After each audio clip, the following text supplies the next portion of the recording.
Like other federal agencies, the U.S. Agency for International Development has to cut its budget as a result of sequestration. The 4% USAID must cut will reduce its foreign assistance, but many ongoing projects will not be affected immediately since USAID provides funding up to 2 years in advance. Even if the budget cuts for USAID and other U.S. aid and development programs remain small, they will affect the health and lives of real people, says George Ingram of the Brookings Institution. The area that will be impacted the most is health. And that's because that's the biggest part of the development budget. And the cut that will be taken on health is almost $400 million, which is a large amount of money. And the second is humanitarian assistance, which will be cut about $200 million. Those are very serious hits because both of those accounts, we're talking about life and death situations. Raj Kumar is president of DevEx, an organization that researches and reports on international aid. He thinks that people with HIV/AIDS might suffer the most. We're in a world with 30 million people living with HIV, for example.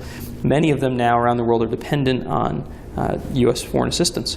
One bright spot in the aid picture is the increasing role of private philanthropies like the Bill and Melinda Gates Foundation. And corporations are also becoming involved in development in communities where they do business and want people to be able to afford their products.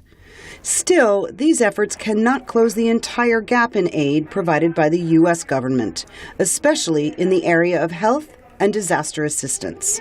The private sector is not going to step in and provide the medical care, the food, the water that is required when you have a humanitarian crisis.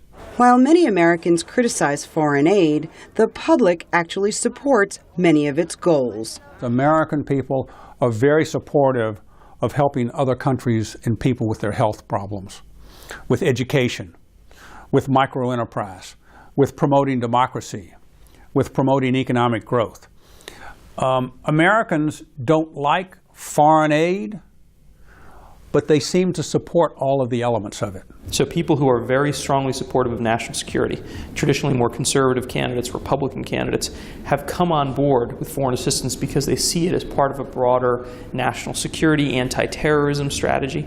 And while foreign aid is a popular punching bag in political debates, it actually accounts for no more than 1% of the entire U.S. budget. For producer Tatiana Vorozhko, Amy Katz, VOA News.